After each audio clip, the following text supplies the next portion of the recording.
दोस्तों, तो पाकिस्तान के साथ भारत का युद्ध चल रहा है। ऐसा माना जा रहा है, डोनाल्ड ट्रंप ऐसा दावा किया उन्होंने कि मेरी मध्यस्थता के कारण भारत और पाकिस्तान के बीच में सीज फायर हुआ। लेकिन सीज फायर की पोल उसके 3 घंटे बाद ही खोल दी गई, जैसे पाकिस्तान की हमेशा आदत रही है पीठ पीछे छुरा घोंपना, धोखा देना, जो कि वो हमेशा से करता आया है।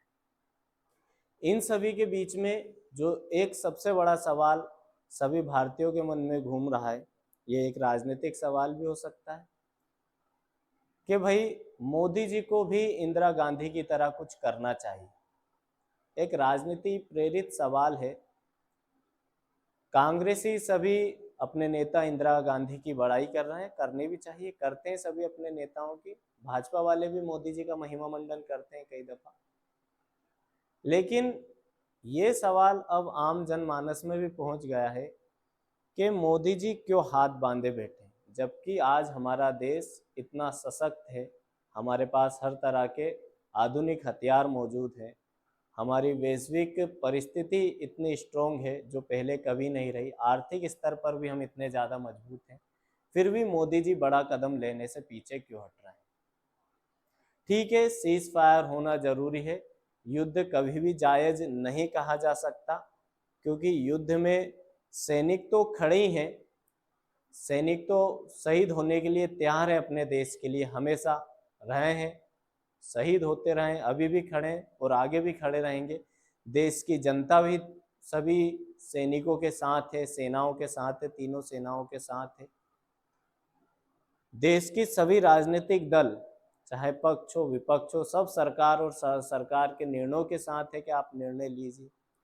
लेकिन युद्ध में बहुत सारे सिविलियंस की भी जान जाती है, ठीक है, लेकिन एक ऐसा पड़ोसी जो अपने मद में चूर है, जिसने हमेशा धोखा ही देना सीखा है, जिसका निर्माण धोखे से हुआ है, जो कि 1949 से 2025 पहलगाम हमले तक सिर्फ धोखा ही देता आया है, तो उससे हम किसी भी तरह की वफादारी या किसी भी समझौते की उम्मीद रख ही कैसे सकते हैं।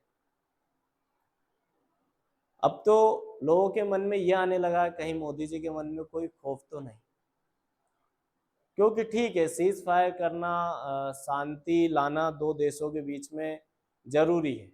मैं फिर दोहराता हूँ कि युद्ध जो है वो दोनों देशों के लिए ही घातक सिद्ध होता है, आर्थिक स्तर पर भी और वैश्विक स्तर पर भी, और बहुत सारे इसमें आम लोग अपने जान से हाथ धो बैठते हैं। लेकिन जब पड़ोसी पाकिस्तान जैसा हो तो उसमें किसी तरह की कोई दया दिखाने का धर्म नहीं होता। इसलिए लोग मोदी जी और इंदिरा जी के बीच में कंपेयर कर रहे हैं कि मोदी जी वो काम कीजिए, आज पूरा देश पक्ष विपक्ष सब आपके साथ है, जो इंदिरा जी ने 1971 में किया था। आज आपके पास मौका है वैसा ही, जैसा इंदिरा जी ने उस समय पश्चिमी पाकिस्तान और पूर्वी पाकिस्तान को दो हिस्सों में तोड़कर बांग्लादेश का निर्माण करा दिया था।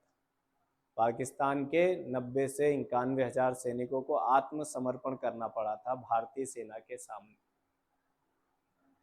तो आप ऐसा क्यों नहीं कर देते, जबकि बलूचिस्तान में जो बलूच कम्युनिटी है वो भी पाकिस्तान के अगेंस्ट है, वो भी अपना एक नया देश चाहते हैं।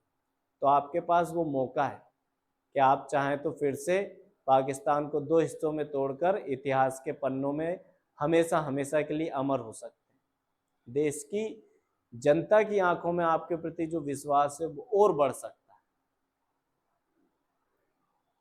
खैर, इन सब के बीच में अमेरिका जैसा देश, जो कि हमेशा दो देशों के बीच में होने वाले युद्ध का फायदा ही लेने आया है, डोनाल्ड ट्रंप साहब ने बीच में उचकने की कोशिश की, उचकने वर्ड यूज करूंगा, लेकिन पाकिस्तान तो ठहरा जाहिल।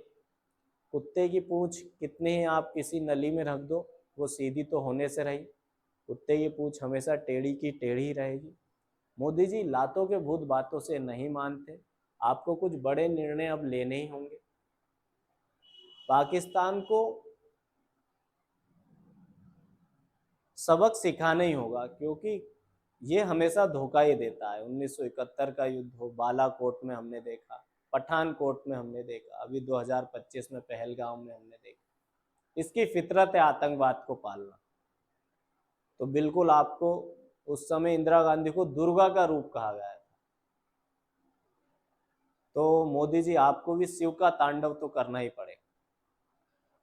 ये बात समझनी पड़ेगी कि आज आपके साथ सारी परिस्थितियां, हम जानते हैं कि युद्ध में एक जो वैश्विक परिस्थिति रहती है, जो दूसरे देशों का एक दबाव रहता है, वो बहुत मायने रखता है और वो कहीं ना कहीं प्रभावित भी करता है हमारे देश की इकोनॉमी को। लेकिन अब ये बात हमारे सम्मान के, आत्मसम्मान की आ गई।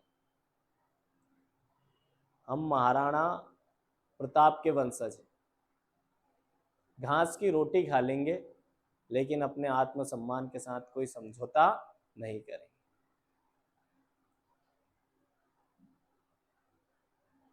वो पोयम है कि दुष्यंत कुमार की, कि हो गई है पीर पर्वत सी पिघलनी चाहिए, आज इस हिमालय से कोई गंगा निकलनी चाहिए। तो पाकिस्तान को उसकी असली औकात दिखाइए, इंदिरा गांधी की तरह आप भी दुर्गा का रुख अपनाइए और कुछ ऐसे बड़े निर्णय लीजिए। पूरा देश आपके साथ, पक्ष विपक्ष आपके साथ। देश की आर्थिक स्थिति 1971 की स्थितियां तो बहुत ज्यादा गंभीर रही होंगी, आर्थिक तौर पर इतने मजबूत नहीं थे, विश्व में इतनी साख नहीं थी। अमेरिका के नाक के नीचे हमने पाकिस्तान के 2 टुकड़े किए थे। आज तो हर तरह की परिस्थितियां आपके साथ है। इस अवसर को मत खो देना मोदी, बन के दिखाइए इंदिरा की तरह। आप पर विश्वास है देश के लोगों। बस यही मैं कहना चाहूंगा और मेरे मन में भी ये विश्वास है कि आप कुछ बड़ा निर्णय लेंगे हम सभी देशवासियों के लिए। इस आतंकवाद के इस देश को 2 टुकड़ों में, मैं तो कह रहा हूं 3 टुकड़ों में बांटिए। बलूचिस्तान अलग हो जाएगा उधर से, पीओके पर हमारा अधिकार है, हम फिर से हमारा पाक ऑक्युपाइड कश्मीर फिर से लेंगे, फिर उसे हमारे देश का पूरी तरीके से हिस्सा बनाएंगे, हमारी सरकार का शासन वहां चलेगा। पाकिस्तान के पास रहने दीजिए उसका पंजाब, सिंध और खैबर पख्तूनख्वा इलाका।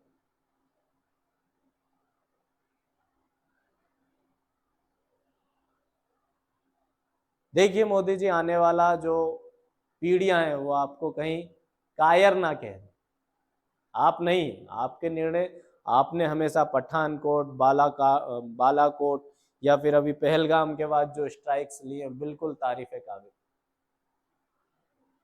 तो देश की जनता उतना सम्मान भी दे रही है आपको उसके लिए। पर जब सीज फायर का ही उल्लंघन कर दिया गया, अब तो निपटा दीजिए यार।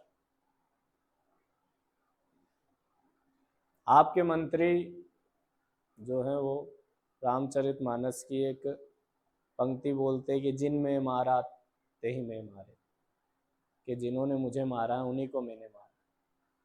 पाकिस्तान की फितरत, और ऐसा नहीं कि बदल जाएगी, आगे भी इसकी यही रहने वाली। इसको जितना समय देंगे ये उतना ही अपने साथी देशों से हथियार मंगवाएगा, उतना ही समर्थन हासिल करेगा वैश्विक स्तर पर। तो देरी ना कीजिए, दिखाइए इसे हमारे देश का जो रुद्र अवतार है। साथियों, इस विषय पर आपका क्या मानना है कमेंट बॉक्स में जरूर छोड़े जाए। मेरे मन की बात थी, मैंने आपसे शेयर की।